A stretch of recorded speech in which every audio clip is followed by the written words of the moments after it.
Programang ito ay rated SPG. Striktong patnubay at gabay ng magulang ang kailangan. Maaaring may masiselang tema, lengguwahe, karahasan, sexual, horror o droga na hindi angkop sa mga bata.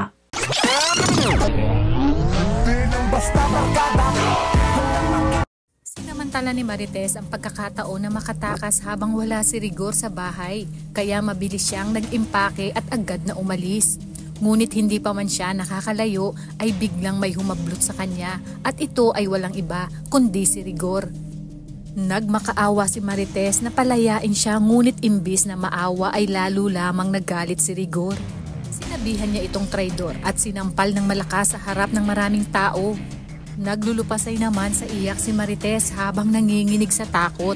Sinabi ni Rigor na wala ng takas si Marites at sisiguraduhin niyang hindi na ito makakaalis pa ng bahay. Sa kabilang banda, naghahanda naman sina Tanggol at Ramon para sa matindi nilang laban.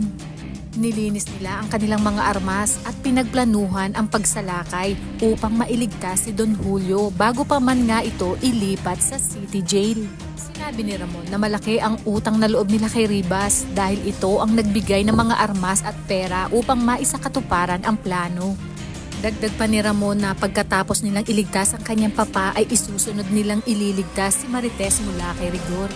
Dito na nalaman ni Tanggol na hawak ni Rigor ang kanyang nanay Tess, kaya lalo itong naglihab sa galit. Ayon sa kanya, gagawin niya ang lahat at hindi siya titigil hanggat hindi niya nakakasamang muli ang kanyang lolo at ang ina.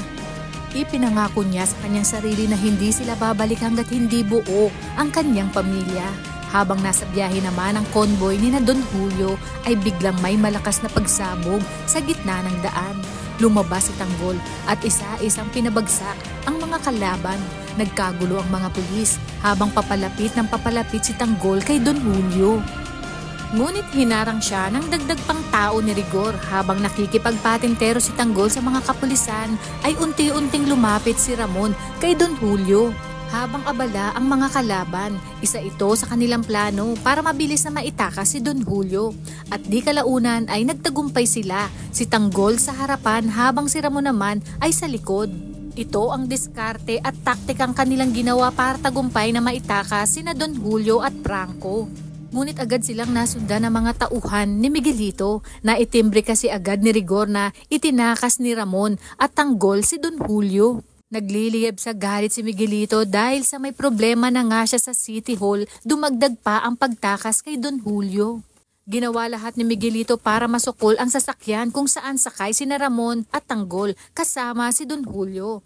Dito na dadating ang backup ni Ribas kung saan hinarang ng kanyang mga tao ang sasakyan ni Miguelito, dahilan kaya't di na nila nasundan sina Tanggol.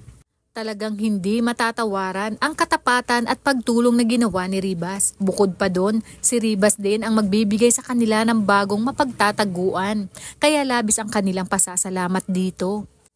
Kaya naman kapamilya, kung bago ka pa lang sa aking channel ay mag-subscribe ka na at i-click mo na rin ang bell icon para updated ka. Maraming salamat sa inyong panonood. Hanggang sa muli!